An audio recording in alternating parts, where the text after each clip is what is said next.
ምንድነው መጽሐፍ ቅዱስ? እግዚአብሔርን የሚወደን አፍቃሪ መጽሐፉን ከሚወደን አምላክ የተላከ የፍቅር ደብዳቤ። የብሉይ ኪዳኑ እግዚአብሔርና የአዲስ ኪዳኑ እግዚአብሔር እንደው ልዩነት ካለው ብዙ ምን ሰውከው ከብሉይ ኪዳን ነው የምናክፋፋው። የብሉይ ኪዳን መጽሐፍ አለማወቅም ምንም ላይሆን ይችላል፣ ግን እንደ አዋቂ ማሰብ፣ እንደ አዋቂ መናገር፣ እንደ አዋቂ መተንተን ደግሞ ምን አይነት ውድቀት ነው። ራሴን ላሳይ ወይስ እሱን ላሳይ? እንደዚህ ተወጥረን የሆነ እኮ ጌታን ሚስ እንድናረገው የሚያደርግ ነገር እኮ መኖር አለበት፣ እንድናፍቀው። እግዚአብሔር እኮ አዲስ ሃይማኖት የለውም። ባይዘው ይሄ አዲስ ሃይማኖት ነው፣ ይሄ አሮጌ ሃይማኖት ነው እንላለን። ለእግዚአብሔር አዲስም አሮጌም ሃይማኖት አንዲት ሃይማኖት ናት ያለችው። እንፍጠነው ግን እየተፎካከርን ያለነው ከሲኦል ጋር ነው ማለት በጣም ነካኝ።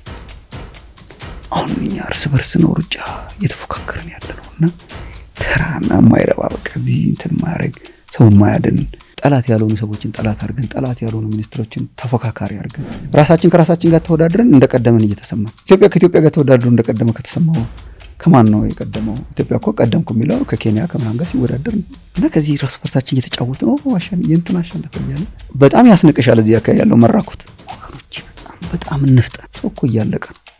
ሰው እኮ እየሞተ ነው። በየቀኑ እኮ አፉን ከፍቶ የሚቀበለው ኢተርናል ደስቲኒ ያለ ቺና አይነት ቃቅን ነገር ይዘን ከሌ ጋር ለመፎካከር በጣም ተራ ነገር ይመስለኛል። ዳዊትና ሳኦልን እኮ እንደው ጦርነቱን ያጋጋሉት ከበሮ መቾች ናቸው አለ እየሰበከ ማለት። ሳኦል ሺህ ገደለ፣ ዳዊት እልፍ ገደለ። እንዴ ሺህም እኮ እልፍም አልሞተም አለ። አንድ ሰውዬ ነው የሞተው አለ። ጎል ጨምረውበት ምናምን አድርገው በቃ እንትና ነስቴው የተናቸ እሱ ነው ያባባሰው። ዘፈን አለች አሁን እቺ ዘፈን በቃ ትናንት ሺህ ገደለ፣ እልፍ ገደለ፣ እንትና አረገና ማን ይበልጣል? እቺን ሙዚቃ ከሰማናት በጣም አደገኛል። ስንት በር ከፍቶልን ስንት ስራ እያለ አንቺ እኮ ዘንድሮ እኮ እግዚአብሔር ለአገልጋዮች እኮ የሰጠው እድል እኮ በጣም በዘመናት መካከል ታይቶ ይታወቃል። በየቤቱ መግባት፣ በየሰው ስልክ። ችግሩ ራሳችን ገባንበት። ራሳችን እስቲ እዩኝ እኔ እንዴት እንደሆንኩኝ። እኔ እግዚአብሔር አለማወቃችንን የሚያሳውቁ መጽሐፍት እንድናነብ ቢረዳን በጣም ጥሩ ነው። የኛ በቃ ቁጭ ብለን በአንድ መርፌ ላይ ስንት መልአክ ያርፋል አይነት ክርክር ስንከራከር ስራ የጨረሰን አንመስልም። አሁን ቁጭ ብለን ዘና ብለን በቃ እንዴት ነው እንትን ነገርስ እናንተ እንዴት እናስታርቅ ምናምን። ሰው እኮ እየሞተ ነው።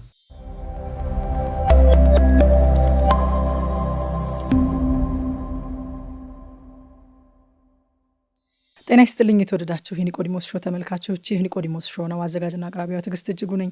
በየሳምንቱ በዚህ ሰዓት እንግዶችን እየጋበዝኩኝ እናንተን ተመልካቾችን የሚያንጽና የሚጠቅም ፕሮግራሞችን ወደ እናንተ ማድረስ ይታወቃል።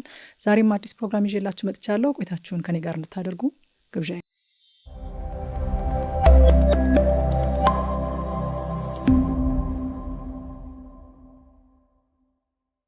የተወዳችሁ ተመልካቾች ዛሬ እንግዲህ እኔም እናንተም እጅግ አድርገን የምንወደውና ለኢትዮጵያ ቤተክርስቲያን ትልቅ በረከት የሆነው ሁላችንም የተጠቀምንበትን እንግዳ ነው ይዤላችሁ የመጣሁት። ዶክተር ማሙሻ ፋንታ ከኔ ጋር አለ በስቱዲዮ ተቀብሎ ጥያቄዎቼን ለመመለስ እያስተናገደኝ ነው። ምስጋናዬን አስቀድሜ ወደ ፕሮግራም ያልፋለሁኝ። እግዚአብሔር ያክብርልኝ ዶክተር። ስለመጣችሁ በጣም አመሰግናለሁ። እንኳን ደህና መጣህ አልልም፣ እኔ ነኝ እንኳን ደህና መጣሽ መባል። አሁን ዛሬ እንደዛ ነው።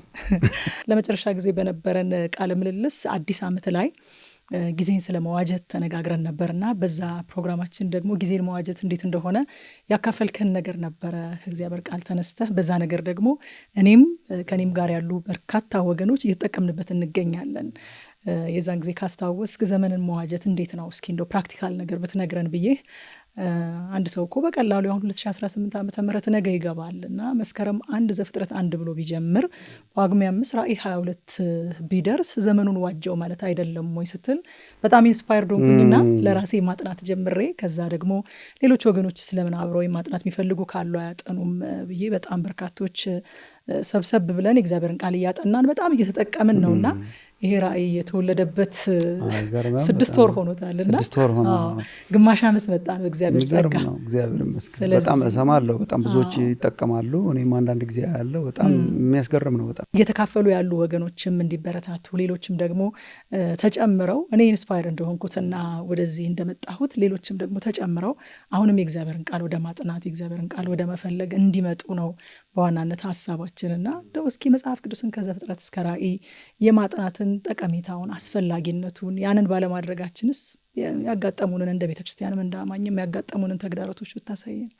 ትልቁም ነገር ነው እናንተ የሚያረጋችሁት አንቺ የሚያረግሽው ቲጂ። ምክንያቱም ብዙ ሐሳብ እኮ አየሩ ላይ አለ፣ ብዙ ነገር እናወራለን፣ ግን እሱን ወስዶ ተግባራዊ ማድረግ በጣም ይጎልናል ብዙ ቦታ ላይ። እና ያን ጊዜ በቃ የተነጋገርነውን ነገር እንደውም እንዲህ እናረጋለንም አላልንም ነበር፣ እንደ ሀሳብ ነበረ የፈነጠቀው የነበረው።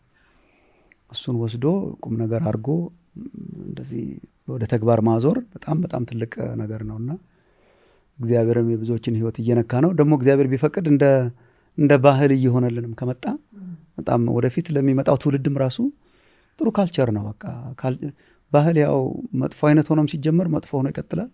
ጥሩ እንደዚህ አይነት ባህሎችም ደግሞ ባህል ሆኖ ሆፉል ይቀጥላሉና በጣም ትልቅ ነገር ነው።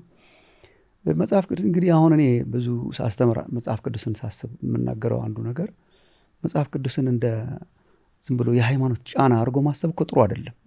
እግዚአብሔር በላያችን ላይ ያጫነብን የሆነ እንደ ግዴታ አንዳንድ ጊዜ እንደ የፍርድ ቤት ህጎች ወይ ደግሞ እንደ የሀገር ኮንስቲቱሽን ህገ መንግስት ምናምን በግዴታ ጫነ ወይ ምናምን አድርጎ እኮ ማሰብ ጥሩ አይደለም። ወይ ደግሞ ይሄ ሴት ኦፍ ሩልስ በቃ ይሄን አርግ ይሄን አታርግ ምናምን ካላረክ መጨረሴ ነው ምናምን አይነት ሳይሆን ከእግዚአብሔር ባህሪ ነው እኮ የፈለቀው መጽሐፍ ቅዱስ ከእግዚአብሔር ባህሪ ነው የፈለቀው። እግዚአብሔር እኮ በነገራችን ላይ ያለ ሰው የኖረ ለማይቆጠር ዘመን ጅማሬ የሌለው ሰው የማያስፈልገው ምንም አይነት ህብረት ግንኙነት ሳያስፈልገው በራሱ ሆኖ ሙሉ ሆኖ የሚኖር አምላክ ነው። ለእግዚአብሔር መኖርም መክበርም ፍጥረት አያስፈልገውም። ፍጥረትን ግን ለክብሩ ፈጠረው። ከፍጥረት ደግሞ የሰውን ልጅ በጣም ለክብሩ ፈጠረው። ለክብሩ ብቻ ሳይሆን ለግንኙነት ፈጠረን። ጅስት በጸጋው ብቻ ህብረት ያለን እንድንሆን ፈጠረን እና የፈለገ ያህል እግዚአብሔር ደግሞ ህብረት እንዲኖረን ቢፈጥረንም ያ ግንኙነት ከታች ወደ ላይ ሊሄድ አይችልም። ከላይ ወደ ታች ካልመጣ በስተቀር እኛ ተነስተን ሰርተን ልንሄድበት አንችልም እግዚአብሔርን። ይኸውን ምዕራፍ 11 ዘፍጥረት እኮ ሰርተው እንደ ሰማይ ጠቀስ በቃ ጫፍ ደረሰ ሲባል ነው። እግዚአብሔርም የሰሯትን ከተማና ግንብ ለማየት ወረደ ነው የሚለው ራሱ ቃሉን ወረደ የሚለው ምን ሰው እግዚአብሔር ሊደርስበት አይችልም። ስለዚህ ተስፋችን የእሱ መውረድ የእሱ መገለጥ፣ እኛ የመገለጥ ጥገኞች ነን። እሱ ሲገልጥልን ብቻ ነው የምናውቀው። ሲያበራልን እናየዋለን። ባይሆን አይሆንም። ሀሳቡ ከሀሳባችን በጣም ሩቅ ነው፣ አይደረስበትም። እግዚአብሔር መጠቅ አምላክ ነው። ግን በቃ አበራልን። በዚህ መልኩ እወቁኛለ። በተለያየ መንገድ እንግዲህ ገለጠ እግዚአብሔር ራሱን በፍጥረት ዓለሙ ገለጠ። በዚህ በምናየው በከዋክብቱ፣ በውሃው፣ በወንዙ፣ በኤቭሪቲንግ ፍጥረት ዓለም በሙሉ የእግዚአብሔርን ክብር ይናገራል። ግን ደግሞ በተለየ መንገድ ደግሞ እግዚአብሔርን የገለጠው በቃሉ ነው። በቃ ቃሉ ደግሞ የተለየ እግዚአብሔር መገለጥ ነው። ቃል ሁለት አይነት ነው። ያው የራሱ ቃል ሆኖ መጣ። ሰው የሆነው ቃል አለ። እሱ በመጀመሪያው ቃል ነበረ፣ ቃልም በእግዚአብሔር ዘንድ ነበረ፣ ቃልም እግዚአብሔር ነበረ፣ ጸጋና እውነት ተሞልቶ በእኛ አደረ። እሱ በቃ ፐርሰን የሆነው ቃል ነው። ከዛ በፊት ደግሞ ከጥንት ጀምሮ የነበረው ደግሞ የተጻፈው ቃል ነው። የተጻፈው ቃልም ልክ እንደዚሁ ወደ እግዚአብሔር የሚያቀርብ የእግዚአብሔር መገለጥ ሆኖ ከሚወደን አምላክ ከእርሱ ጋር ህብረት እንዲኖረን መጽሐፍ ደግሞ ሰጠን ማለት ነው። እና እኔ ብዙ ጊዜ ተናግሬያለሁ ወጣቶችም ላይ እንደ ድሮን አሁን በኢሜል ወይ በቴክስት ሆኗል እንጂ ድሮ ከፍቅረኛሞች በደብዳቤ ነው የምንጻጻፈው እና ብዙ 3-4 ገጽ ደብዳቤ ብዙ የጻፈን አለን እኮ ታሽጎ ምናምን ይላክላታል ማለት ነው። እና በጣም ኤክሳይቲንግ ነው ሲደርስ በቃ ከሚወድሽ ሰው በቃ የተላከ መልእክት ማለት ነው። እና እኮ እንደሚመረጥ በፌ ፒክ እኮ አናረገውም። ሲደርስ ጥርግ አድርገን ምናምን ከሰላምታው እስከ ስንብቱ ድረስ ነው በቃ ሁሉን ደጋግመን ነው የምናነበው። ምክንያቱም በቃ ከሚወደን ሰው የተጻፈ ስለሆነ። ኢሜይልም ሲደርሰን አሁን በጣም ከምንወደው ሰው እስቲ ቆይ መሀል ላይ ብለን እኮ አንፈልግም። በመደዳ ጥርግ አድርገን ነው የምናነበው። እንደዛ እኮ ነው እግዚአብሔር ቃል። የሚወደን አምላክ በቃ ይሄ ነው መልእክቴ፣ ወዳችኋለሁ እኮ ይሄ ነው፣ ወዳችኋለሁ ወደ እኔ ተመለሱ የሚል መጽሐፍ ሰጠን። ስለዚህ እኛ አሁን የተለመደው ነገራችን መርጦ ማንበብ፣ መርጦ አፕላይ ማድረግ። ይሄ እንግዲህ በጥድፊያ በተሞላ ዓለም ውስጥ ወይ ደግሞ በሆነ አጋጣሚ እግዚአብሔር እኮ ይሰራበታል። እኛ እኮ ምንም ጥቅስ ዝም ብለን ግልጥ አድርገን አንብበን እግዚአብሔር ብዙ ነገር ብሎን ያውቃል። ይሳር ግን ኖርማል መንገዱ ግን እሱ አይደለም። ልጆቻችን ውስጥ ቤቶች ውስጥ እንደምናበላው ማለት ነው። ልጆቻችን ፒክ እያደረጋችሁ ብሎ ብንል እኮ ስኳር ብቻ ሆነው ያልቁ ነበር፣ የሚጣፍጣቸውን ብቻ ፒክ እያደረጉ። ግን እንደ ወላጆች ዊ ሜክ ሹር ከሁሉም ማግኘታቸውን ማለት ነው። እና ለዚህ ነው የሚጠቅመን መጽሐፍ ቅዱስን ከጫፍ እስከ ጫፍ ማንበብ፣ ሙሉ የእግዚአብሔር ሐሳብ። ቅዱስ ጳውሎስ በሐዋርያት ሥራ ምዕራፍ 20 ላይ ሙሉ የእግዚአብሔር ምክር ይለዋል። the whole counsel of God ሰጥቻቸዋለሁ ይላል። እና ለሱ በጣም ይጠቅማል። ሙሉ ሰው ያረጋል። አሁን ሐዋርያው ጳውሎስ ሁለተኛ ጢሞቴዎስ ምዕራፍ 3 ቁጥር 16 ጀምሮ የእግዚአብሔር መንፈስ ያለበት መጽሐፍ ሁሉ በጽድቅ ላለው ምክር ይጠቅማል ምናምን የሚለው እኮ ያን የብሉይ ኪዳን መጽሐፍትን ነው። እነኛን መጽሐፍት በቃ የእግዚአብሔር መንፈስ አለባቸው፣ ደግሞ ይጠቅማሉ፣ ሙሉ ሰው ያደርጋል። እንዲያውም ከዛ ከፍ ብሎ ቁጥር 15 ላይ መዳን የሚገኝበትን ጥበብ ሊሰጡ የሚችሉትን ቅዱሳት መጽሐፍትን አውቀሃልና ይላል። መዳን የሚገኝበት ጥበብ ራሱ የሚገኘው ከቅዱሳት መጽሐፍት ነው እና ሙሉ ነገር እንድናገኝ የሚያደርግ ስለሆነ በጣም ትልቅ ነገር ነው የተጀመረው። ጥቅሙም በጣም ብዙ ነው። እንደው መጽሐፍ ቅዱስን እንደ ግዴታ መቁጠር ስትል አሁን ብዙዎቻችን የእግዚአብሔርን ቃል ማንበብ አለብኝ መጸለይ አለብኝ የሚል እንደው እሱም ጥሩ እኮ ነው አይደለም ካለ ማድረግ ይችላል። ከዛም ያነሰ ስላለ እንደዛ የሚል አመለካከት አለን ብዙዎቻችን። ግን ከዛ ባለፈ ደግሞ እንደዚህ ለመጽሐፍ ቅዱስ ትክክለኛ ግንዛቤ ኖሮን መጽሐፍ ቅዱስን ጠቀሜታውን ተረድተን ሀሳቡን ተረድተን ስለማንበብ እንዴት ነው አንድ ሰው ስለ መጽሐፍ ቅዱስ ሊኖረው አመለካከት ምንድን ነው ሊሆን የሚገባው? ምንድን ነው መጽሐፍ ቅዱስ? አሁን ያነሳሻቸውን ነገሮች እኔ አሁን በእኔ ንባብ ዘዳግም መጽሐፍ ውስጥ ነው ያለሁት። ዘዳግም ዘሁልቁ ምናምን ሳነብ በጣም እንደ አዲስ ያየሁት ማውቀው ኮንሴፕት ነው፣ ግን እንዴት የእግዚአብሔር ፍቅር እና እግዚአብሔርን መታዘዝ የተቆራኙ መሆናቸውን። በቃ ጌታ አምላክህን ውደደው በተደጋጋሚ እግዚአብሔር አንተን ስለወደደህ ከዛ ጌታ አምላክህን ውደደው ከእርሱ ጋር ተጣበቅ ምናምን ዘዳግም ላይ በጣም ብዙ አለ። ይሄ ዘሁልቁም ላይ በጣም አለ። በቃ እግዚአብሔር ስለወደደህ የሚለውንም በጣም ያበራል። እግዚአብሔርን ውደደው ነው ጥሪው።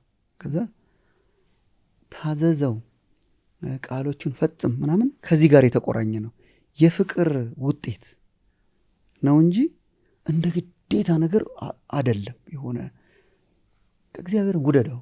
እንዴት ልውደደው? በቃ ትእዛዛቱን ፈጽም፣ ትእዛዛቱን እወቅ፣ ትእዛዛቱን ፈጽም፣ ከእርሱ ጋር ተጣበቅ።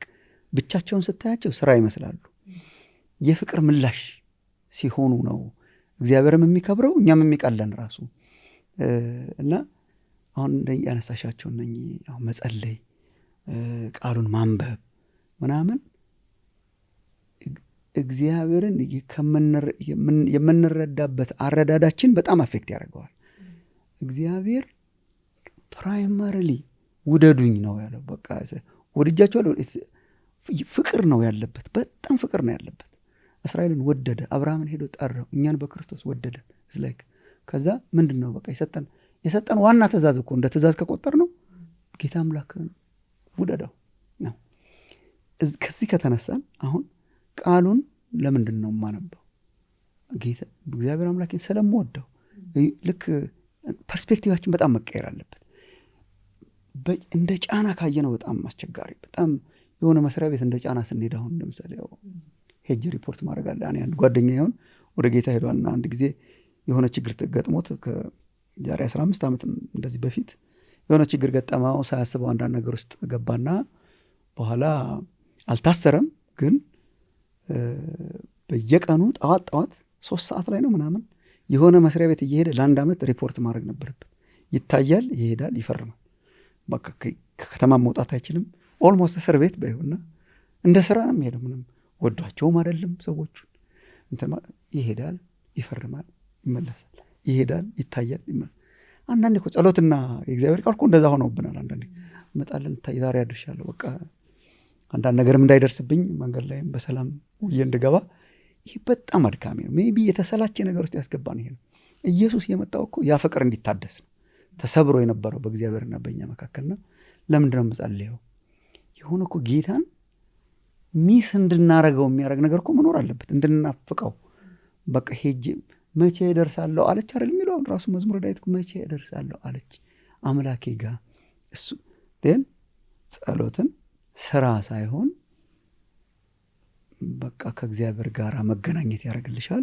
እግዚአብሔር ናፍቆን ነው የምናገኘው። ቃሉንም ሳነብ ልክ እንደዛው ነው። እና እነኚህ ዲሲፕሊኖች የእግዚአብሔርን ቃልም ጨምሮ እንደው ቀሎን ለማለት አልችልም፣ ወደነው ደስ ብሎን የምናደርገው ስለ እግዚአብሔርም ስለ ቃሉም ያለን እይታ ሲቀየር ነው። እግዚአብሔርም የሚወደን አፍቃሪ፣ መጽሐፉም ከሚወደን አምላክ የተላከ የፍቅር ደብዳቤ እንደሆነ ቢገባን እሱ አይ ቲንክ አፔታይታችንንም የምንቀርብበትንም መንገድ ይለውጣል ብዬ አስባለሁ። እግዚአብሔር መውደድ በጣም በትልቁ እንደገና እግዚአብሔር ቻሌንጅ እያደረገኛል ሐሳብ እሱ ነው። በቃ አሁን የብሉይ ኪዳን ነቢያትም እስራኤልን ለመመለስ የሚጠቀሙባቸው የነበሩት ቃል እግዚአብሔር እንዲህ ይልሻል፣ በቃ የታጨሽበትን ፍቅር ያን የመጀመሪያውን ምህረት በቃ ከሱ ርቀሽ ሄደሻል፣ ተመለሺ። አሁን ይሄ ሆሴ ላይ ራሱ አባብላታለሁ ወደ ምድረ በዳ ለልቧና እንደ ኮርትሺፕ ነገር ነው። እንደገና ወስዶ ለብቻ ማባበል፣ ፈጣሪሽ ባለሽ ነው። እነኚህ የመሳሰሉ ነገሮች ከእግዚአብሔር ኢንቴንሽኑ ይሄ ነው። የተጫነብን ነገር አድርገን መቁጠር የለብንም።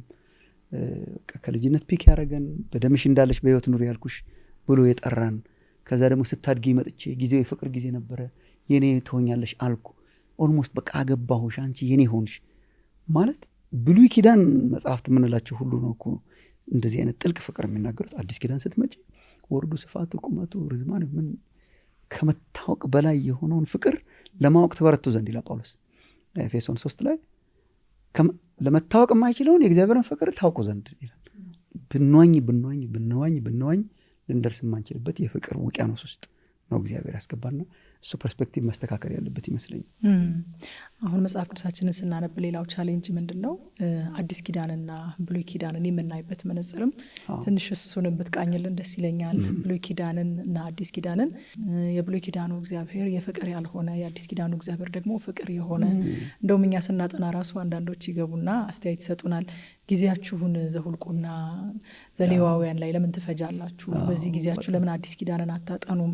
የሚል አይነት አስተያየትም ይሰጡናል። በእርግጥ በአዲስ ኪዳን ብርሃን ነው እኛ ብሉይ ኪዳንን እያጠናን ያለ ነውና በሌዋውያን መጽሐፍ እንዴት እንደተነካን ምን ያህል ሰዎች ወደ ጌታ እንደተመለሱ ኢየሱስ ክርስቶስ እኮ ነው ዘሌዋውያን ነው በጣም እና ይህንን እንደው ብሉይ ኪዳንን ስናስብ ስለ እግዚአብሔር አይለወጥነትም ስለ እግዚአብሔር ባህሪም ስታስተምር በቀደም እየሰማሁኝ እሱን እያሰብኩኝ ነበረ። የብሉይ ኪዳኑ እግዚአብሔርና የአዲስ ኪዳኑ እግዚአብሔር እንደው ልዩነት ካለው የጸጋ ዘመንና የሕግ ዘመን የምንለውም ከመጽሐፉ አንጻር ስናየው ብሉይና አዲስ ኪዳንን እንዴት ነው ማየት ያለው?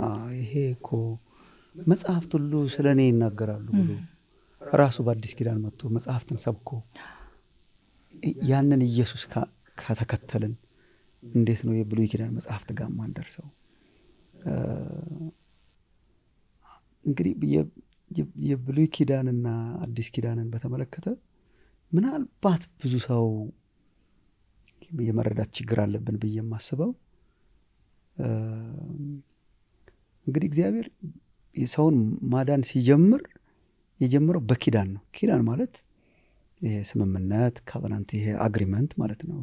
ያው ሌላ መንገድ እኮ ወደ እግዚአብሔር ስላላመጣን ነው። እኛ ራሳችን በራሳችን ጥረት ሄደን እኔ አሁን የመጀመሪያው ኪዳን ከአብርሃም ጋር የገባው ዘፍጥረት 12 ነው። ዘፍጥረት 11 እግዚአብሔር ጋር መድረስ አቅቶን ነው። ዘፍጥረት 12 መጥቶ አንድ ሰውዬን የጠራው ለኪዳን።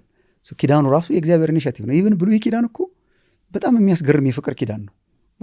በቃ እግዚአብሔር መጣና አንድን ሰው አንኮንዲሽናሊ በጣዖት የተሞላች ምድር ላይ ከለዳውያን ኡር የምትባል ከሄዱ ያልፈለገውን በቃ ንጹሕ ነኝ ብሎ ሊያስብ የማይችለውን አብርሃም የተባለን ሰው ሄዶ በቃ እና ወደኔ ያለው ኪዳን ገባለት።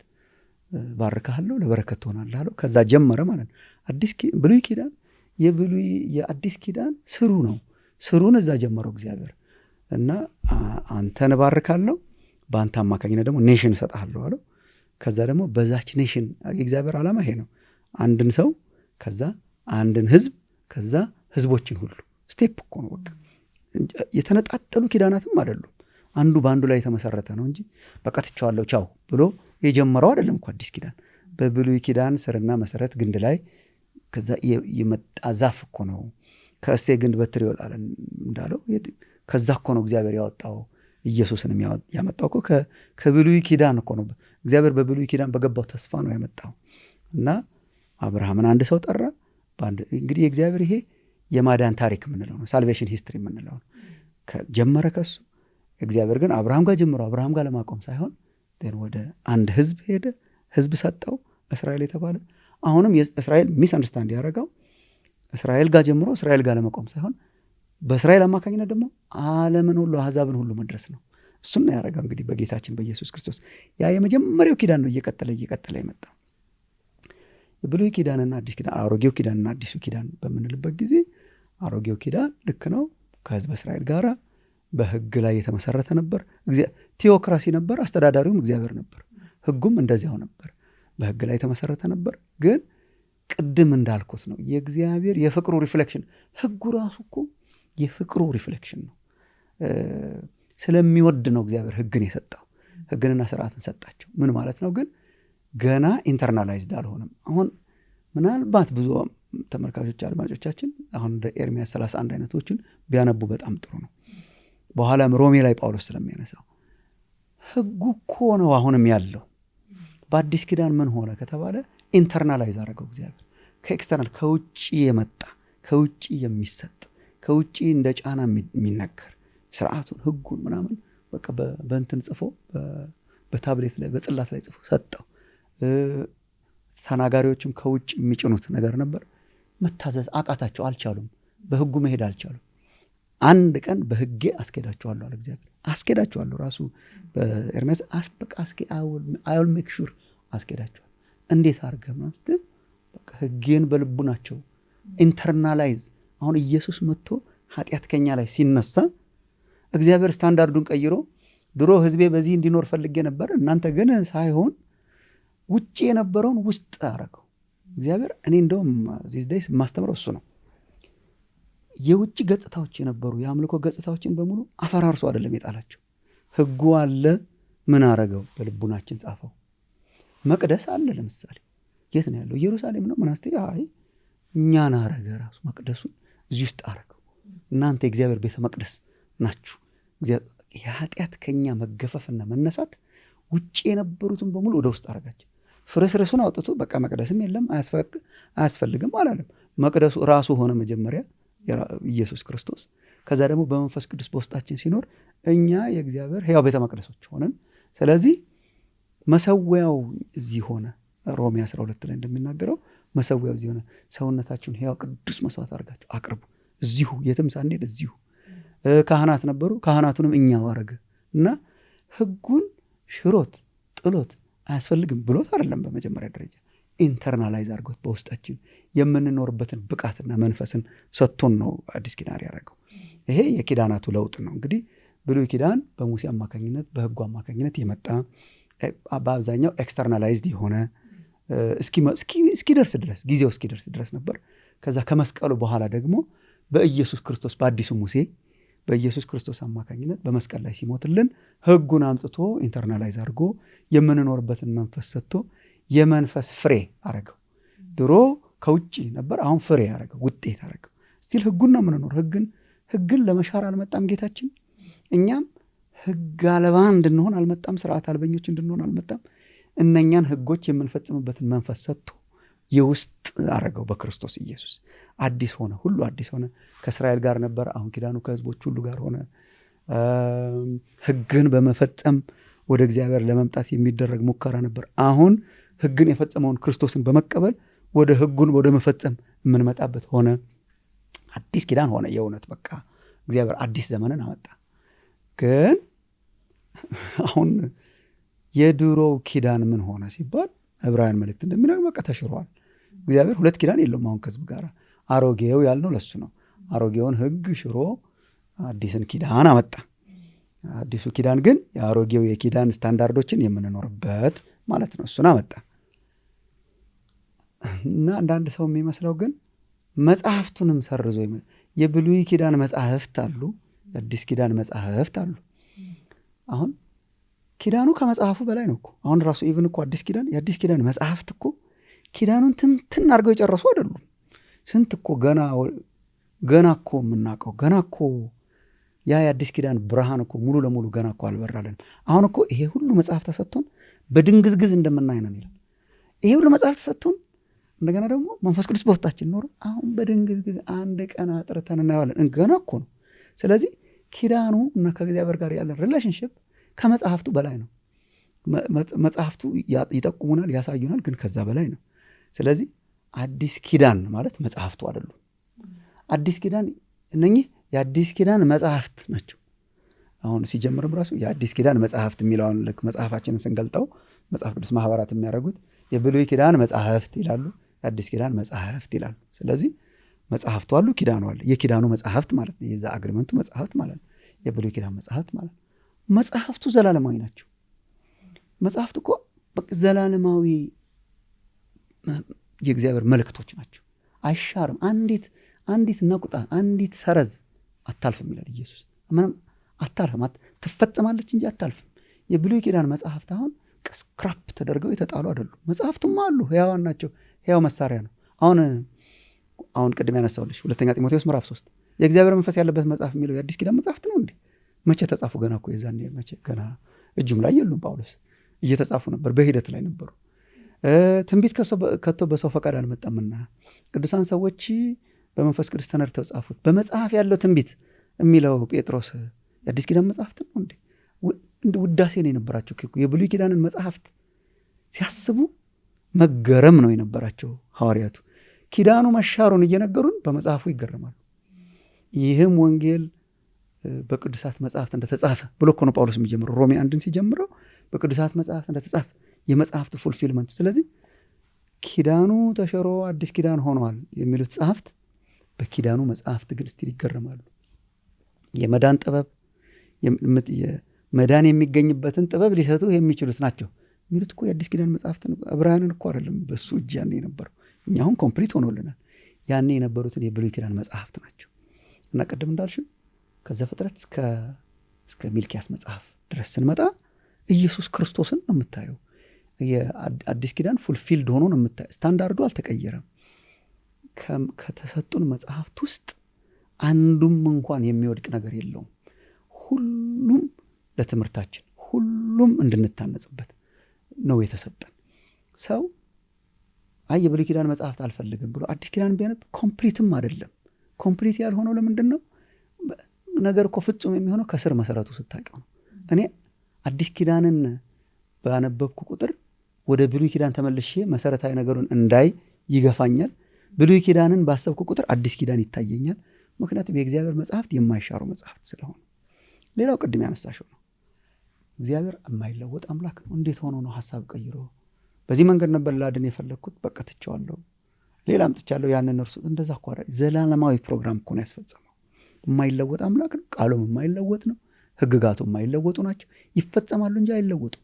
የእግዚአብሔር የጽድቅ ስታንዳርድ እኮ ዝቅ ብሎ አይደለም። አሁን አዲስ ኪዳን አንዳንድ ጊዜ ከፍታ ዘላይ ስፖርተኞች ሲዘሉ በቃ እሷን ነው መዝለል ያለባቸው እና ይጥሉታል። ሲጥሉትም ሰውየው መልሶ 3 ሜትር መዝለል ካለበት 3 ሜትሯ ላይ ነው የሚያደርግለት። እንደገና ይሞክራል እንጂ 3 ሜትር ላይ ነው የሚደረግለት። ቆይ አንተ መዝለል እንድችል ዝቅ ላርግልህ ብሎ ዝቅ ያደርግ እዛው ላይ። እግዚአብሔር አሁን የሚመስላቸው ሰዎች እዛ 3 ሜትር ላይ አድርጎ ቢለው እስራኤል መዝለል ሲያቅተው ከዛ በቃ እናንተ አዲስ ኪዳን በቃ ችግር የለም ብሎ ዝቅ አድርጎ እንድንዘለው ዝቅ አድርጎልን ስታንዳርዱን። አንዳንድ ቦታ እንደውም የለም ራሱ ምን ዘለውም የለም። አንዳንድ ቦታ ዝቅ። እንደዛ እኮ አይደለም። ያቺው እኮ ነው ቅድስናው አይለወጥም። ቅድስናው አልተቀየረ፣ የቅድስና ስታንዳርዱ አልተቀየረ። ያስቀመጣትን መስመር ታዲያ ምንድን ነው ያደረገው? ውስጣችን አደረገው። እግዚአብሔር በውስጥ ያደረ፣ መንፈስ ቅዱስ በውስጥ ያደረ እንደ ፍሬ እንዲጎመራ አደረገውና እየዘለልኩት አገኘዋለሁ። በቃ በህግ ያስኬዳችኋለሁ እንዳለው እየሄድኩ አገኘዋለሁ። የእግዚአብሔር የቅድስናና የጽድቅ ስታንዳርድ እየፈጸምኩ አገኘዋለሁ። ያኔ በላይ ተጭኖ የነበረው አሁን በውስጥ ሆነ። ሚዛኗ ግን ያችው ናት እንጂ እግዚአብሔር ሚዛኑንም አይቀይርም፣ ባህሪውንም አይቀይርም። እኛ ስላቃተንስ ዝቅ የሚያደርገው ያለኛ መኖር የማይችል ስለሆነ ነው። እግዚአብሔር እሱ ሁሉ እኮ አያስፈልገው። ያስቀመጠው የብሉይ ኪዳን ስታንዳርድ እንዳለ ነው። የምንፈጽምበትን ጉልበት ነው በአዲስ ኪዳን የሰጠን ብዬ ነው የማምነው። የብሉይ ኪዳን መጽሐፍት የእግዚአብሔር መንፈስ ያለባቸው መጽሐፍት የተባሉት ናቸው።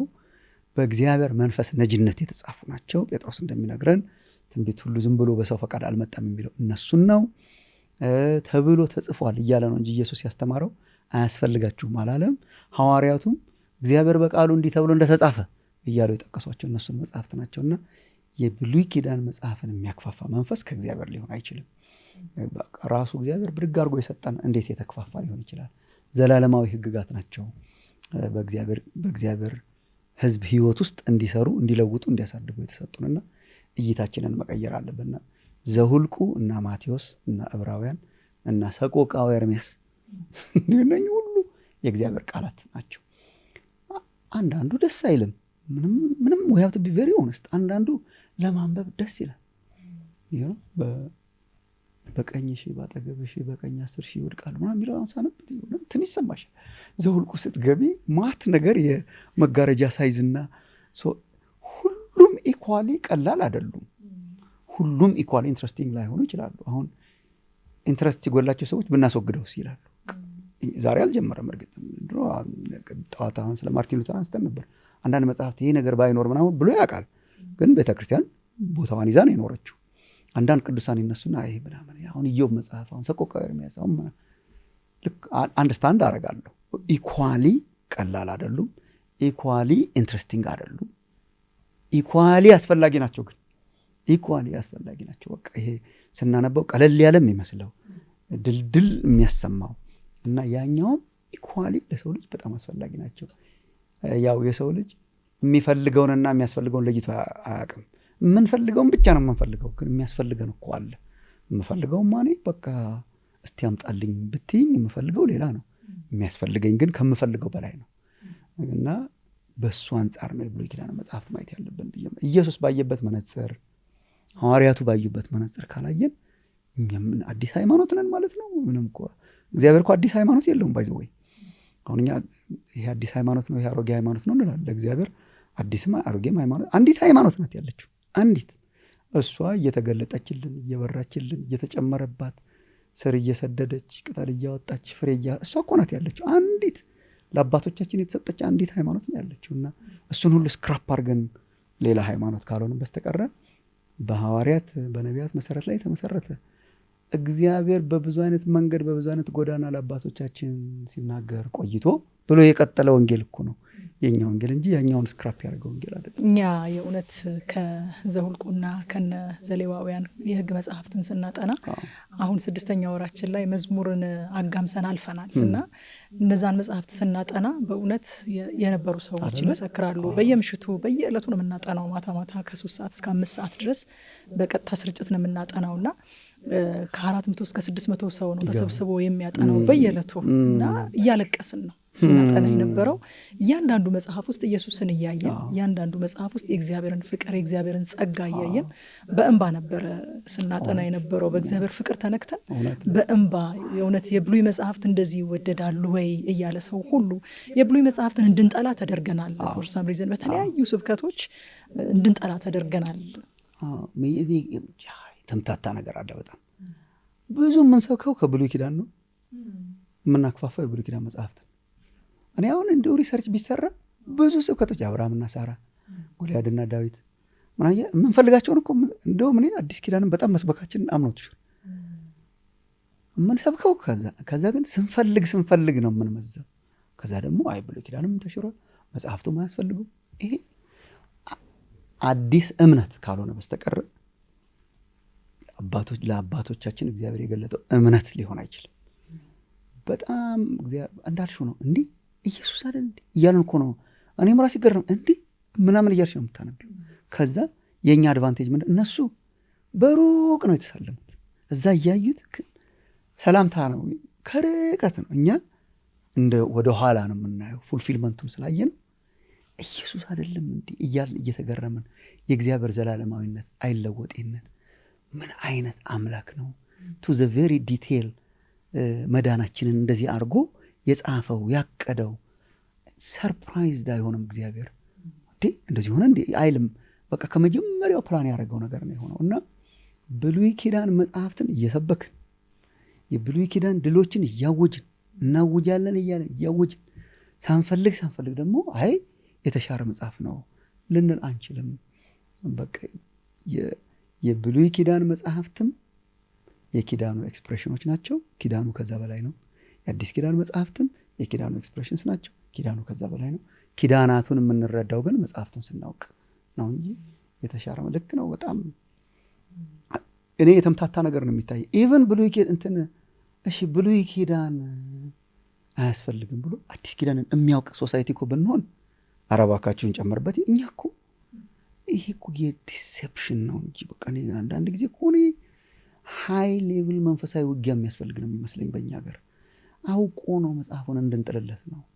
ብሉይ ኪዳንን ተሽሯል ብሎ አስጣለን፣ አዲስ ኪዳንን ፎር ሳም ሪዝን እንዳናነብ አደረግን።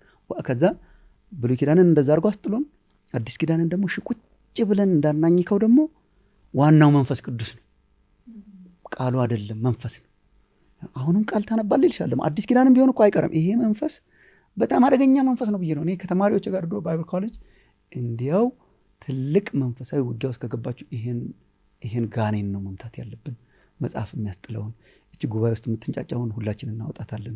ምንም ችግር የለም። ሰራዊት ናት እቺ፣ ቀላል ናት። በኢየሱስ ውጣ ሲባል ትወጣለች። ዋናው ግን ሰውዬ የማይጮህ የሆነ ቦታ ተደብቆ እዚህ ሀገር ላይ መጽሐፍ እንድንጠላ መጽሐፍ እንድንጥል። እስቲ አስቢው፣ እዚህ ሀገር አጥሎን እኮ ነው የኖረው።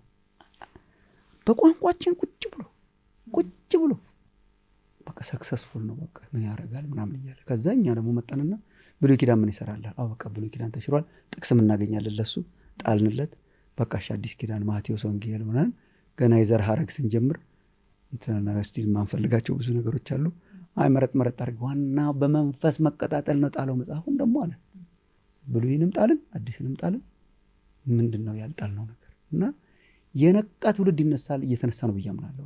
በቃ የነቃ ይሄ ዲሞኒክ ነው፣ ለዘመናት እዚህ ሀገር ላይ የሰራ ስፒሪት ነው። እና ብድግ በማድረግ መጽሐፉን ብድግ በማድረግ ነው የምናሸንፈው። ከዚህ በፊት አንስቼልሽ ይሆናል። አሁን ኢትዮጵያዊው ጃንደረባ ከዚህ አካባቢ እንደሄደ ምንም ጥያቄ የለውም። ኢትዮጵያ ሰፊ ነው ጠባብ ነው እንጂ ምንለው ኢትዮጵያዊ ጃንደረባ ነው። ቁልጭ አድርጎ ነው ማንነታችንን የሚያሳየው። መጽሐፍ አለው በደንብ ያልገባው ይህም ብሎ እያነበነበው ነገር ስለማን እንደሚያወራ እንኳን ማያቅ አለ እኮ። ኢሳያስ 53 የሚያክል እኮ ነው የሚያነበው፣ ግን ስለማን እያወራ እንደሆነ ብሎ በቃ ሰግዶ እየተመለሰ እሷን ያነበው። እና ትልቁ ልዩነታችን ትሁት መሆኑ ነው። ወደ ሰረገላው ገብቶ ፊልጶስ ትረዳዋለህ ወይ? የምታነበውን ታስተውለዋለህ ወይ? ሊትራሊ አልረዳውም። እኔ የሚያግዘኝ ሰው ሳይኖር የሚመራኝ ሳይኖር በቃ እችን ብለን ብድግ እንድናደርገው መጽሐፉን ነው እግዚአብሔር የሚፈልገው። ክርስቶስን ተረከለት፣ ህይወቱ ተቀየረ። መጽሐፍ ነው ወደ ክርስቶስ ያመጣው። እስቲ አስቢ፣ አሁን አዲስ ኪዳን አንብቦ ነው ወደ ክርስቶስ የመጣው። በጣም እኮ የብሉይ ኪዳን መጽሐፍት አንብቦ ገና አዲስ ኪዳን ተጽፈው ሳያልቁ ነው 3000 ህዝብ የተጨመረው፣ አብያተ ክርስቲያናት የተተከሉት ከጫፍ እስከ ጫፍ። የሮማን ኤምፓየር የሚያክል ኤምፓየር ገልብጦ የጣለው የወንጌል ጉልበት ገና እኮ ካኖን ተጽፎ ሳይጠናቀቅ ያ መጽሐፍ ያው መጽሐፍ ስለሆነ እግዚአብሔር ቃል የተሳለ ነው። 2 አፍ ካለ ሰይፍ ይልቅ ምናምን የሚለው እኮ የብሉይ ኪዳን መጽሐፍትንም ጨምሮ። እና እኔ በጣም ዲሞኒክ አሰራር ያለን መስለኝ። መጽሐፍ የሚያስጠልም መንፈስ ትክክል አይደለም። መጽሐፍን ማስይዞ መንፈስ ቅዱስ የሚያስጥለውም ትክክል አይደለም። በቃ በጣም ኤክስትሪም ከሆኑ ነገሮች መውጣት አለብን። በቃ ስለ መንፈስ ቅዱስ መጽሐፍን የሚጥል ወይ ደግሞ ስለ መጽሐፍ ደግሞ የእግዚአብሔር ኃይልና መንፈስ ቅዱስን በቃ እንደ ነውር ነገር የምንቆጥር መሆን የለብንም። መጽሐፉን ኃይሉን በመጽሐፍ ውስጥ ኤክስፔሪየንስ የሚያደርግ ትውልድ ግን እየተነሳ ነው ብዬ አምናለሁ። እውነት ነው። እንደው መጽሐፍ ቅዱሳችንን አንተ አንዳንድ ጊዜ ስታነሳ በጣም ደስ ይለኛል። ሰው ለመጽሐፍ ቅዱስ ያለው አክብሮትና ስለ መጽሐፍ ቅዱስ ያለው እውቀት ላይም ትንሽ መሰራት እንዳለበት አስባለሁ፣ በእኛ ትውልድ ማለት ነው። መጽሐፍ ቅዱስን ናቹራልም ሱፐር ናቹራልም ፓርት አለው መጽሐፍ ቅዱስና ከሱፐር ናቹራል ጎኑ መረዳት፣ ልዕለ ተፈጥሯዊ ምንነቱን መረዳት መጽሐፍ ቅዱስን ለመጽሐፍ ቅዱስ ያለንን ትክክለኛ አክብሮት እንድንይዝ ያደርገናል ብዬ አምናለሁኝ። ቀደም ሲል መጽሐፍ ቅዱስን እንደው በነካሁና በዳሰስኩኝ እፈወሳለሁ፣ መጽሐፍ ቅዱስን መንካት መዳሰስ መንተራስ ብቻ የሚያመጣው የህይወት ለውጥ አለ ብሎ የሚያምን ትውልድ ነበረ።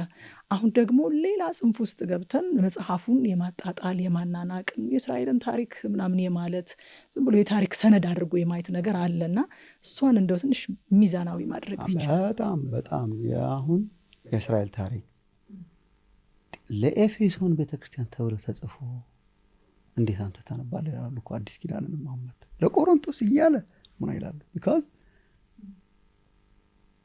ጥልቅ አለማወቅ ነው ያለው በእኛ ሀገር እና በተለይ በወንጌላውያን አብያተ ክርስቲያናት ዙሪያ እውነት በጣም አለማወቅም ምንም ላይሆን ይችላል። ግን እንደ አዋቂ ማሰብ፣ እንደ አዋቂ መናገር፣ እንደ አዋቂ መተንተን ደግሞ ምን አይነት ውድቀት ነው ምናምን ይላል። አሁን ቅዱሳት መጽሐፍት የእግዚአብሔር መንፈስ ያለባቸው መጽሐፍት ናቸው። በእግዚአብሔር መንፈስ ነጅነት የተጻፈ ነው። ሶ ሚራክለስ ነው። እግዚአብሔር እንዴት አድርጎ እንዳወጣው አጻጻፋቸው የተለያየ ሆኖ ስነ ጽሁፋዊ ይዘታቸው አንዳንዱ ታሪክ ነው፣ አንዳንዱ ትንቢት ነው፣ አንዳንዱ የጥበብ ምሳሌ መጽሐፍ ነው፣ አንዳንዱ አፖካሊፕቲክ የምንለው ነው፣ በሲምቦል የተሞላ እንደነ ዳንኤል እንደነ ራእይ የመሳሰለ ስነ ጽሁፋዊ ይዘታቸው የተለያየ፣ የጻፏቸው ሰዎች የተለያዩ፣ ኢቨን ባክግራውንዶች ከቤተ መንግስት የጻፋለ፣ እረኛ አለ፣ አሳ አጥማጅ አለ፣ ባክግራውንዳቸው የተለያየ፣ ዕውቀታቸው የተለያየ፣ የኖሩበት ዘመን በጣም የተለያየ። እንዴት ነው አንድ መጽሐፍ አንድ ሐሳብ ያለው ቁጭ ያደረጉት? ሱፐርናቹራል ያልሽው መንፈስ ቅዱስ ሱፐርኢንቴንድ እያደረገ እየተቆጣጠረ በውስጣቸው እያለ ደብዳቤ እየጻፍኩ ነው ብሎ ያስባል። ዘላለማዊ ቃሉን እያስጻፈው ነው። በመንፈስ ቅዱስ አልፎ እየነዳው እያስጻፈው የእስራኤልን ታሪክ ልጻፍ ይላል፣ እየነዳው እያስጻፈው እየጠበቀው። ስለዚህ መጽሐፍ ቅዱስ የእግዚአብሔር መንፈስ ያለበት መጽሐፍ ነው። የተሳለ ነው። መንፈስ ቅዱስ አለው በውስጡ። እንትን ኦርዲናሪ መጽሐፍ አይደለም። ሰው ሰራሽ የሰው ድርሰት አይደለም።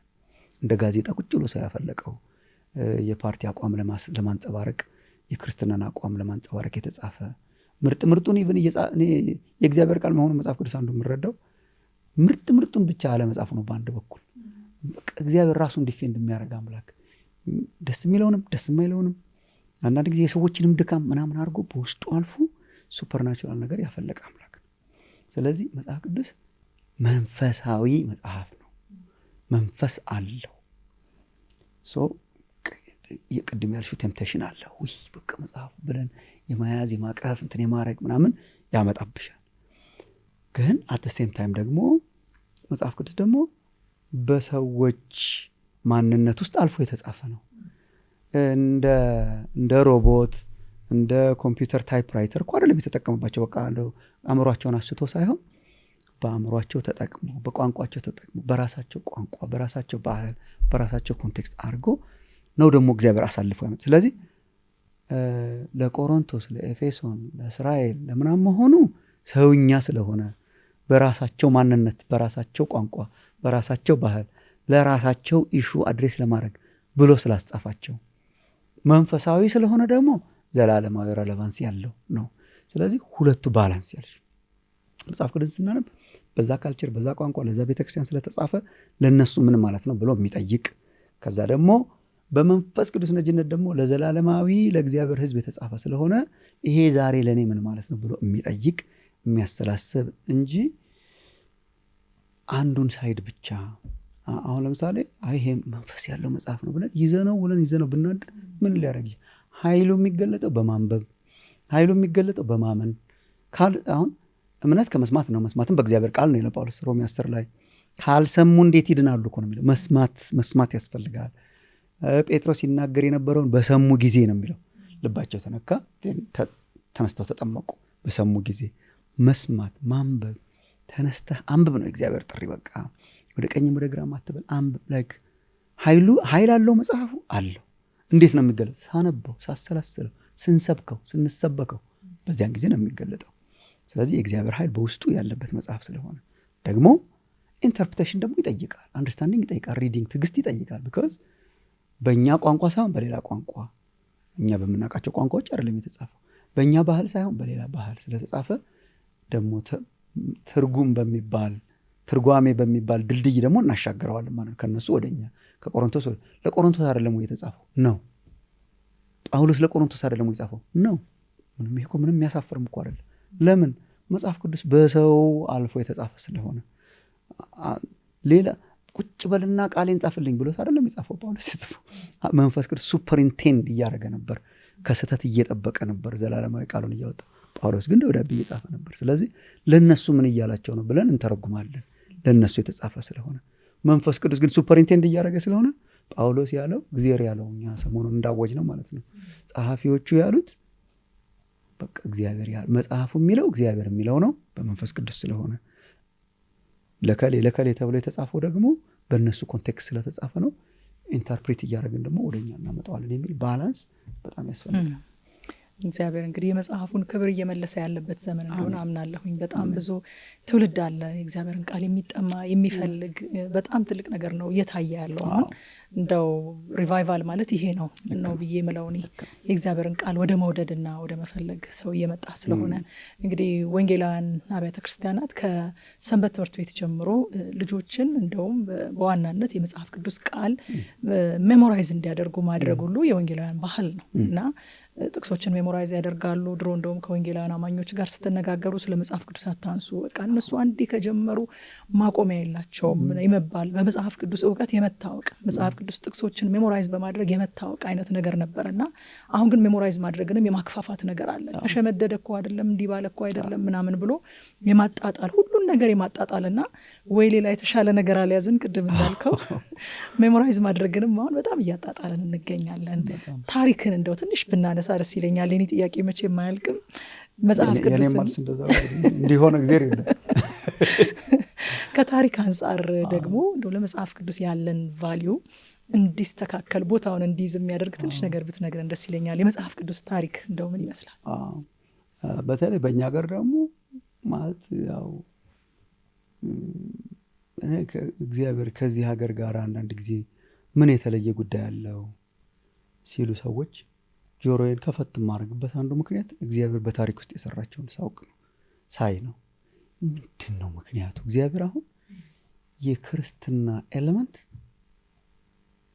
አንዳንድ ሀገሮች ሳይፈጠሩ ገና ሳይታሰቡ ቀድሞ ብቅ ብቅ ብቅ ብቅ ብቅ ካለባቸው ሀገሮች አንዱ ይሄ አካባቢ ነው። እርግጥ ያኔ ትልቅ ነው ሰፊ ነው፣ ግን ምንም ኢትዮጵያ ነው አሁን የምንለውን ያካተተ ነው እና ገና እኮ ምንም በጥቂት ዓመታት ውስጥ ገና ኢየሩሳሌም ያለው ሪቫይቫል ገና ሳይዘጋ እዛ እሳት ተቀጣጥሎ እያለ ነው ለመሞቅ ቶሎ ሄደን የሞቅ ነው ከዚህ ሀገር የሄደ ሰው ኢትዮጵያዊ ጃንደረባ የምንለው ወዲያው ነው የተነካው። ምዕራፍ 8 ላይ ነው የምታገኘው እግዚአብሔር ቃል ሐዋርያት ሥራ ምዕራፍ 8 ላይ የእግዚአብሔር ቃል ሲሰማ እና ከዛ በፊትም ሰማው በቃ የብሉይ ኪዳንን መጽሐፍ ይዞ የሚያነብ ነው።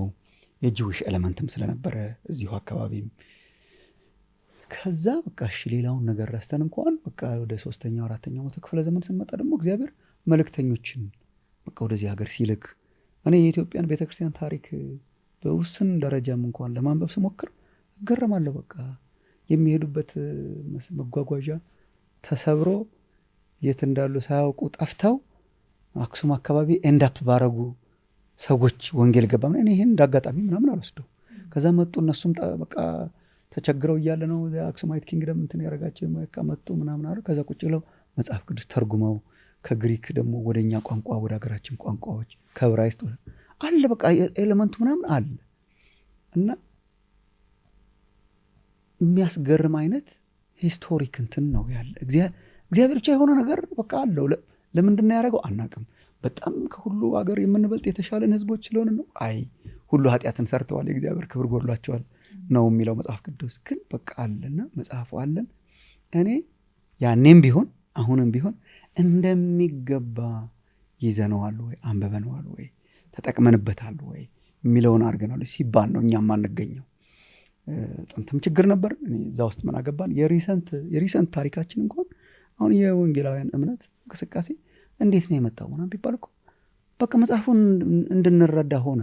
ቀለል ባለ አማርኛ ተተረጎመ፣ በአማርኛ በኦሮምኛ ቋንቋ ተተረጎመ፣ በነ ኦነሲሞስ ነሲብ እግዚአብሔር አስተረጎመ፣ በእነኚህ ሜጀር ቋንቋዎች ተተረጎመ። የአማርኛውም ለዛን ጊዜ ዘመን አሁን እኛ የጥንቱ ትርጉም የምንለው ለዛን ጊዜ ዘመን የነበረው ቆየት ያለ አማርኛ ስለነበረ በቀዳማዊ ኃይለ ሥላሴ ትእዛዝ እና ያን ጊዜ በነበሩ የቤተክርስቲያን መሪዎች ቀለል ብለው ታትሞለን እኮ ነው። አዲሱ ትርጉም ነበር እኮ የዛን ጊዜ እና ያን ሲያነቡ እኮ ነው ወጣቶች በቃ ወደ እግዚአብሔር የመጡት ህይወታቸው የተለወጠው። ሚስዮናውያን መጡ፣ ቃል እግዚአብሔርን አስተማሩ። እና ትልልቅ ኢቨን ፔንቴኮስታል የሆኑ ጉባኤዎች በሚካሄዱበት ጊዜ ሰዎችን በምን ታስታውሱታላችሁ ብታያቸው ሚስዮናውያኑ ሲያስተምሯቸው ነው መጽሐፍትን። አሁን በእኛ በህይወት ብርሃን ቤተክርስቲያን አዋሳ የሚደረግ ጉባኤ ያለ ስንት 60 ምናምን ዓመት እንደዚህ የሆነው ያን ጊዜ ነው የጀመረው። ጋራዥ ይባል ነበር። ከየክፍለ ሀገሩ ነው ሰዎች እየሄዱ ያን ፕሮግራም የሚካፈሉት የነበረው። እና ያን ጊዜ የነበረው ሚስዮናውያን ፔንቴኮስታል ሚስዮናውያን ናቸው፣ ከስዊዲሽ ፔንቴኮስታልስ ካርል ራምስትራንድ የሚባል ሰው ነው ቸርቹን የጀመረው። ያልሄደ የቤተክርስቲያን መሪ የለም። አሁን መሪዎች የሆኑ ማለት ነው የሚያስታውሱት ራእይ መጽሐፍን ሲያስተምር ቴን መንፈስ ቅዱስ ሙላት አለ፣ ተአምራት አሉ፣ ድንቆች አሉ። ከዛ እኮ ነው የመጣ ነው። በቃ መጽሐፍን እያስተማርን መንፈስ በኃይል ኤክስፔሪየንስ ያደረገ ን በስደቱ ጊዜ በኮሚኒስት ስደት ጊዜ እኮ ያው እኔ ትንሽ ደርሼበታለሁ። እኔ ያ ጊዜ ሊያበቃን 3 ዓመት እንደዚህ ሲቀረው ነው ወደ ጌታ የመጣሁት። በቃ በየቤት ቃል አካፍለን ነበር እኮ ራሱን ትኑ በጣም ሚስ አደርገዋለሁ። ሰው ቤት ከሄድ ተዘጋጅተሽ ብትሄጂ ይሻልሻል። አካፍል መባልሽ አይቀርም እና ቁጭ ብለን ተሰብስበን ትንሽ እናወራለን። ከዛ በኋላ ተነስቶ ለአንድ ሰው ይሰጣል። በቃ ከሆነ ለአንዳችን ይሰጣል። ቃል አካፍል ይባላል። ቃል የሚያካፍለው ያካፍላል። በዛ ላይ ተመስርቶ ይጸለያል። ይሄ ማለት እኛ እኮ ደረስን የጨበጥነው እኮ ነው። ይሄ እውቀታችን የመጠቀ ነበር ለማለት አይደለም። ገና ይቀረን ነበር። ያን ጊዜ የነበሩ ሰዎች አዋቂ ናቸው። ግን አቲቲዩዱ የእግዚአብሔር ቃልና የእግዚአብሔርን ቃልና የእግዚአብሔርን ኃይል ኤክስፔሪየንስ የሚያደርግ ባላንስ ያደረገ ሶሳይቲ ግን እኮ ደርሰንበታል። እሱ እኮ ነው። ከዛም በቃ ስናይ እግዚአብሔር በጣም የሰራው ቃሉ ሲሰበክ፣ ተአምራት የሆኑት ቃሉ ሲሰበክ ምናምን ነበርና እሱን ነው እንግዲህ ከጥቂት ጊዜ በኋላ ግን ያው ሽፍት እያደረገ መጣ። እኔ እንግዲህ ሕያው ምስክር ስለሆነ አለን እኮ ስንለ ከቃል አካፍለኝ ወደ እስቲ ጌታ ምን ይልሃል አሁን ስለ እኔ መጽሐፍ ስትገልጭ አይ እሱ ሳይሆን በቃ ሌላ የጌታ ንግግር ማለት ሌላ በቃ እኛ እኮ አሁን ያለው እኮ ዝም ብሎ የመጣ አይደል። እናስታውሳለን። በቃ ኦልሞስት መጽሐፉን እየዘጋ ነው። ቆይ ሌላ ይከፈት አይነት ከሰማይ ሌላ ይከፈት አይነት። እንደውም መጽሐፍ ቅዱስ ተምረን ስንጨርስ አንዳንድ ጊዜ በቃ እስቲ አሁን ደግሞ ጌታ ይናገረን ትንሽ አይናችንን ጨፍነን ምናምን። ማን እየተናገረን ነበር እስካሁን? በመጽሐፉ እግዚአብሔር በመጽሐፉ ይናገራል፣ በትንቢትም ይናገራል፣ በህልም በራእይ በመገለጥ ይናገራል ነው እንጂ ማለት ያለብን ይሄን እንደ የሰው ቃልና ንግግር ደግሞ ጌታ ይናገረን የሚል ቀስ እያደረገ ነው እያደነዘዘን አሁን ጭራሽ በግልጥ መጽሐፉ ምን ይሰራል ደግሞ። እኔ እኮ አሁን እንደው ሁሉን ያጣናንም እኮ የምልሽ ዝም ብዬ አይደለም። ብሉይን እንደዛለን አጣ ነው። አዲስ ኪዳንን ደግሞ መጽሐፉ ምን ይሰራል? ኃይል ነው ዋናው። ኃይል በላን ኃይል አለ። ኃይሉንም ብናገኘው አትሊስት ለመስተካከል እንበቃ ነበር። አረ ቆይ ልክ ነው፣ የእግዚአብሔር ኃይልማ እየተገለጠ ነው። እስቲ መጽሐፍ እናንብብን። የት አለ? እኔ ከሆነ ኃይሉስ ቢሆን አለ ወይ ሪሊ?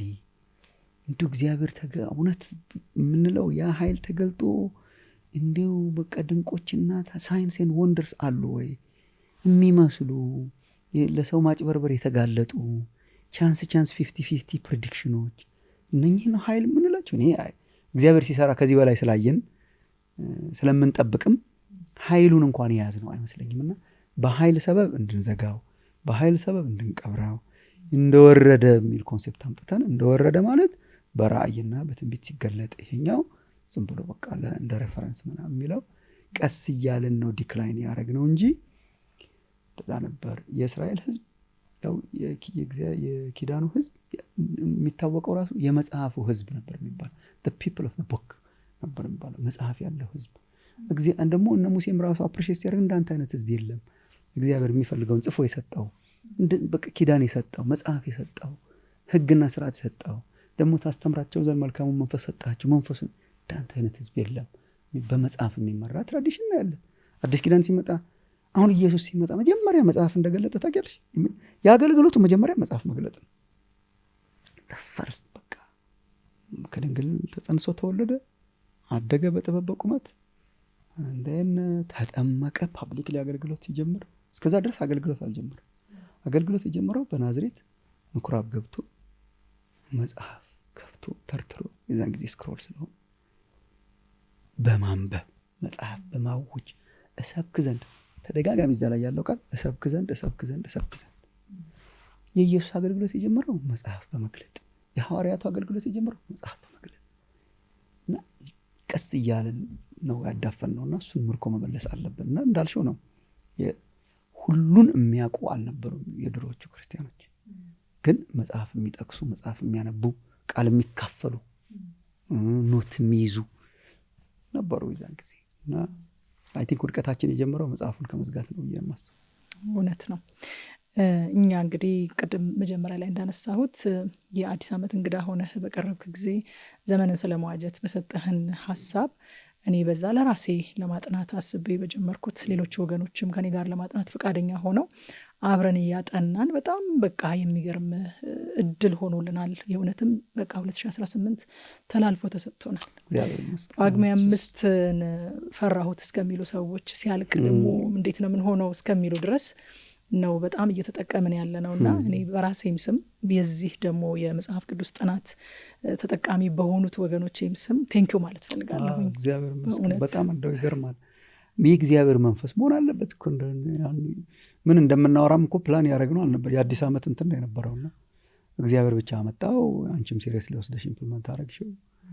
እኔ በቃ በተለያየ አይነት ሞድ በተለያየ አይነት ካላንደር አጠናለሁ እንጂ እንደዛ ካላረኩ ይጨንቀኛል ራሱ። በአመት አንዴ ሄድ ካልኩ ሌሎች ጥናቶች እኮ አሉ። ለስብከት የምዘጋጀው ጥናት አለኝ ወይ ደግሞ ዲፕ ማጥናው መጽሐፍ ሊኖር ይችላል።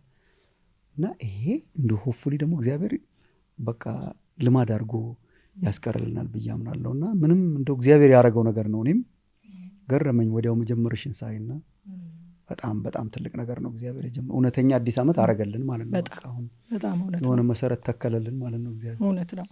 ውድ ተመልካቾች ፕሮግራማችን እዚህ ላይ አላበቃም። ካለን ሰዓት አኳያ ግን ለዛሬ ፕሮግራማችን እዚህ ላይ እንቋጫለን። በሚቀጥለው ሳምንት የመጨረሻውንና ሁለተኛውን ክፍል ይዤላችሁ እመጣለሁ። ትዕግስት እጅጉ ነበርኩኝ። መልካም ሳምንት።